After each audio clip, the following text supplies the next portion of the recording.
ছুটি হবে একটু পর, সবাই ছিল। কিন্তু ঘটে গেছে লোমহর্ষক ঘটনা। স্কুল মাত্রই শেষ হয়েছিল, কিন্তু তখনও সবাই বের হয়নি। অনেকে আবার কোচিংয়ের ক্লাস শুরু করেছিল। ঠিক এই সময় ওই ক্লাসরুমের উপর আছড়ে পড়ে বিমানটি।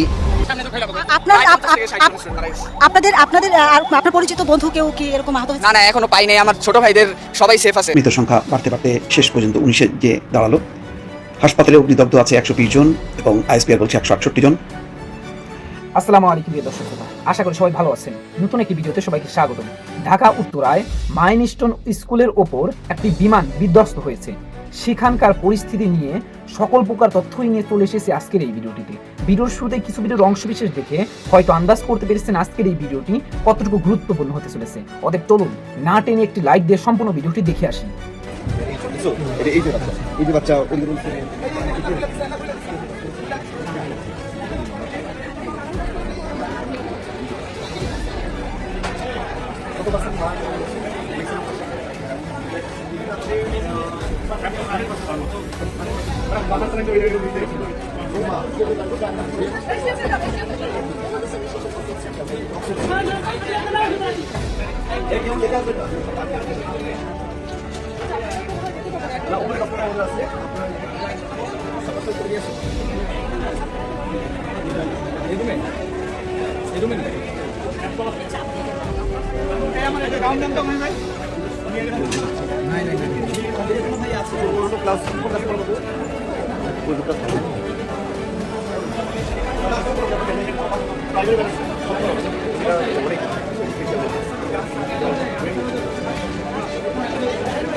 আসসালামু আলাইকুম দর্শক, আবারও আপনাদের সামনে হাজির হলাম ঠিক 5:53 বাংলাদেশ সময়।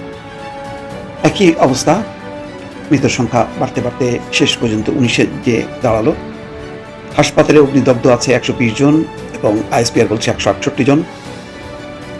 অগ্নিদগ্ধদের মধ্যে অনেকের অবস্থা খুবই সঙ্গীন। মৃতের সংখ্যা বাড়বে বলেই মনে হচ্ছে।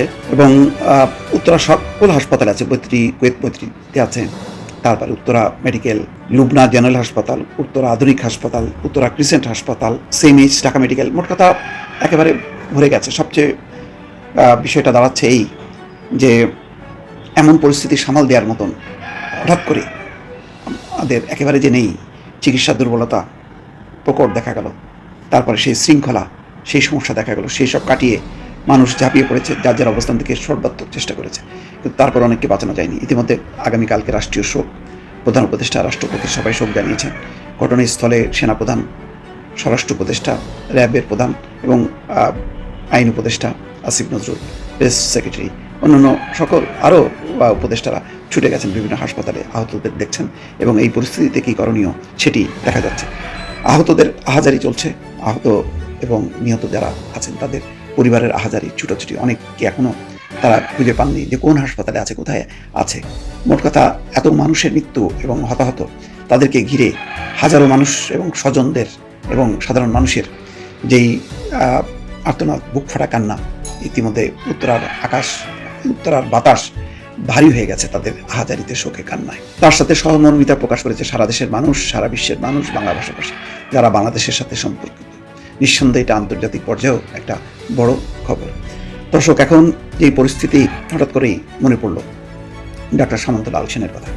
এই মানুষটা আমি জানি না কোথায় আছে, কারাগারে আছে নাকি কারাগারের বাইরে আছে। আমি আশা করছি সম্পূর্ণ ভিডিওটি দেখেছেন এবং এই ভিডিওর সাপেক্ষে আপনার কি মতামত অবশ্যই কমেন্ট বক্সে জানিয়ে যাবেন। ভিডিওটি ভালো লেগে থাকলে শেয়ার করতে ভুলবেন না। আমাদের এই চ্যানেলে নতুন হয়ে থাকলে চ্যানেলটি সাবস্ক্রাইব করে চ্যানেলের পাশে থাকবেন। আর যারা ইতিমধ্যে চ্যানেলটি সাবস্ক্রাইব করেছেন তাদেরকে অসংখ্য ধন্যবাদ।